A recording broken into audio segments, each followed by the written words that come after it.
नमस्कार विद्यार्थी मित्रांनो आणि पालकांनो, मी प्रदीप कुंदे स्वागत करतो तुमचं टेक एस्पायर यूट्यूब चॅनलमध्ये. मित्रांनो, आज दिवाळीचा सण आहे. आपल्या सर्व सणांपैकी एक खूप मोठा सण आपल्यासाठी आणि महत्त्वपूर्ण असा सण आहे. आमच्या टीमकडनं, माझ्याकडनं तुम्हाला आणि तुमच्या परिवाराला दिवाळीच्या खूप खूप शुभेच्छा. मित्रांनो, दिवाळी येत राहील, एन्जॉय होत राहील. ओके. दिवाळीच्या तुम्हाला पुन्हा एकदा खूप खूप शुभेच्छा. पण या दिवाळीच्या सणामध्ये किंवा ही ही जी दिवाळी आपली तयारी आहे दिवाळीची किंवा समजा दिवाळीच्या या धांदलीमध्ये आपला अभ्यास कुठेतरी कमी पडता कामा नये याच्यावर तुम्हाला लक्ष द्याल आणि त्याच विषयी मी तुम्हाला थोडंफार बोलणार आहे या ठिकाणी. आता तुम्हाला साइड बाय साइड दिवाळीच्या साइड बाय साइड अभ्यास कसा करायचा आहे, तर हे तुम्हाला मी सर्वप्रथम सांगतो. मित्रांनो, आता दिवाळी आहे. आपल्याला सणांमध्ये कॉम्प्रोमाईज नाही करायचं मित्रांनो. कारण आपण जेवढा अट्टहास करतो, जेवढं शिक्षण घेतो, सर्व गोष्टी करतो, तर हे कशासाठी करतो, की एक कुठेतरी आपल्याला सेटल लाईफ मिळावं किंवा फॅमिलीसोबत टाईम मिळावा, बरोबर? या गोष्टीसाठी आपण सगळी धडपड करत असतो. मग जर आपण त्याच गोष्टी आता कॉम्प्रोमाईज करून समजा जर एकाच गोष्टीच्या मागे लागलं, तर त्यात काही अर्थ राहणार नाही. आपल्याला दोन्ही गोष्टी व्यवस्थितरित्या पार पाडायच्यात, बरोबर? आपल्याला एक चांगला मुलगा असणं किंवा आपल्याला एक चांगलं म्हणजे स्टुडंट असणं दोन्ही ज्या समजा आपल्या आहेत, ओके. तर ते आपल्याला व्यवस्थितरित्या पार करायच्यात. म्हणजे दोन्ही भूमिका आपल्याला व्यवस्थितरित्या पार पाडायच्यात. मग त्यासाठी आपल्याला काय करता येईल, की त्यासाठी आपल्याला एक फिक्स काहीतरी आपला अप्रोच असणं पाहिजे पाहिजे, बरोबर? आता दिवाळी आहे. आता बऱ्याचशा विद्यार्थ्यांचं मी ऐकलंय, की दिवाळीसाठी जाणार, की 10-15 दिवसाच्या सुट्ट्या घेणार आणि मग मागे येणार.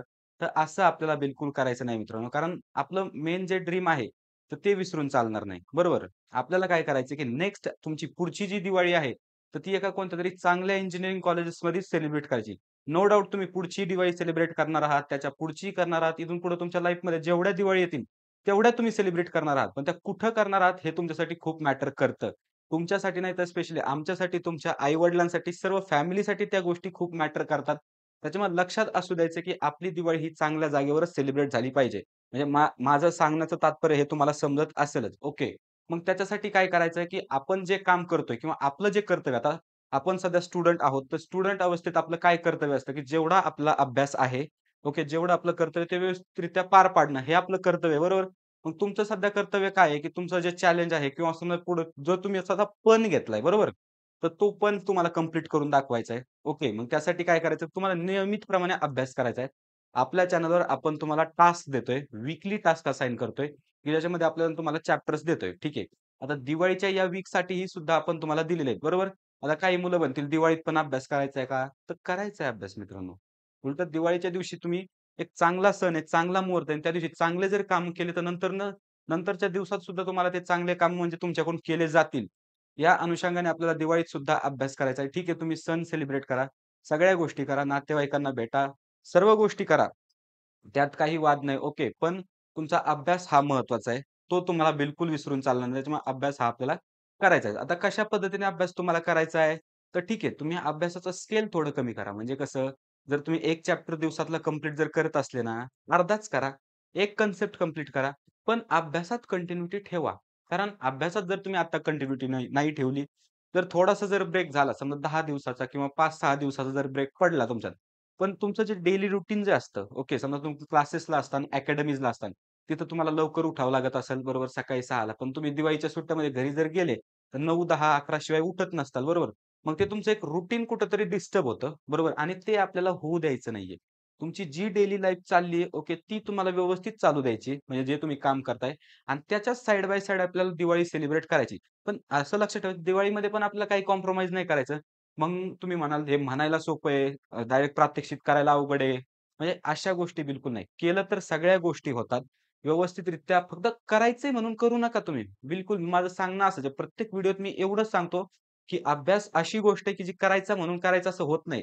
किंवा असं तुम्ही मनात ठेवायचं नाही, की समजा माझ्या आईचं स्वप्न आहे, माझ्या वडिलांचं स्वप्न आहे, माझा भाऊ माझ्यावर प्रेशर टाकतोय किंवा आमचे क्लासचे सर आमच्यावर प्रेशर टाकताय म्हणून मला करायला लागतंय.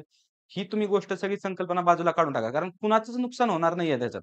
बरोबर, ठीक आहे. तुमच्या आई-वडिलांना तुम्हाला जर थोडेसे कमी मार्क्स पडले, तर त्यांना थोडंसं वाईट वाटेल. पण नंतर ते पण सुद्धा होऊन जातील. पण जे तुम्हाला फळ भोगायचंय, ओके, चांगलं असो किंवा वाईट हे तुमचं तुम्हाला भोगायचंय, बरोबर? चांगले मार्क्स पडले, नो डाउट तुम्ही एका चांगल्या इंजिनिअरिंग कॉलेजमध्ये जाणार, तुमचं लाईफ व्यवस्थित सेटल होणार. ठीक आहे, नो डाउट. पण जर कमी मार्क्स वगैरे पडले, ठीक आहे, इंजिनिअरिंग कॉलेजमध्ये तुम्ही जाणार. पण त्याच्यानंतरचे जे 4 वर्ष असतील किंवा इंजिनिअरिंग झाल्याच्या नंतरचे जो तुम्हाला सेटल होईपर्यंत जे लागणारे 2-4 वर्ष असतील, तर ते तुमच्यासाठी खूप मेहनतीचे असणार आहेत. बरोबर? त्याच्यामुळे आत्ताच आपण काय करायचंय, सावध व्हायचं आणि एक पण घ्यायचा. आज चांगला दिवस आहे, बरोबर? दिवाळीचा दिवस आहे. याच्यापेक्षा चांगला दिवस तुम्हाला कोणताच नसू शकतो अभ्यासासाठी. तसे पूर्ण दिवस चांगले असतात अभ्यासासाठी. ओके. फक्त आपल्याला ठरवायची गरज असते. पूर्ण दिवस अभ्यासासाठी चांगले असतात. ओके. तुम्ही कधीही सुरू करू शकता. म्हणजे चांगलं काम ओके. तुम्ही एक कायम लक्षात ठेवा. चांगलं काम सुरू करण्याचा उत्तम मुहूर्त कोणता असतो माहिती का? आत्तापासून. चांगलं काम तुम्ही सुरू करा आणि ते कधीही करा, इन्स्टंटली करा. तुम्हाला व्यवस्थित त्याचा रिझल्ट भेटणार म्हणजे भेटणार. याला काही मुहूर्त वगैरे पाहण्याची गरज नसते. पण आज आहे शुभ मुहूर्त. आपण मानतो या मुहूर्ताला. त्याच्यामुळे तुम्ही आतापर्यंत ज्या चुका वगैरे केल्यात, तर त्या चुका पूर्ण विसरून जा. इथून तुम्ही नव्याने सुरू करा. मागच्या तुमच्या पास्ट लाईफमध्ये काही चुका झाल्या असतील, ओके. तर तुम्हाला त्या रिपीट करायच्या नाहीत. आता तुम्ही नवीन काहीतरी ठरवा, की नाही मला आता समजा आता पहा आपलं बोर्डचं टाईम टेबल पण डिक्लेअर झालंय. ओके. तुम्हाला कळलंच असेल, की आपल्याकडे केवढेशे महिने दिवस राहिलेत फक्त. आता पहा ऑक्टोबर चालू आहे सध्या, बरोबर? त्याच्यानंतर नोव्हेंबर, डिसेंबर. ऑक्टोबर तर ठीक आहे, आता अर्धा तर संपलाय, अर्ध्यापेक्षा जास्त संपलाय. त्याच्यानंतर नोव्हेंबर, डिसेंबर 2 महिने राहिलेत. जानेवारीमध्ये आपले प्रॅक्टिकल्स वगैरे सुरू होतील. फेब्रुवारीमध्ये आपल्या एक्झाम्स आहेत.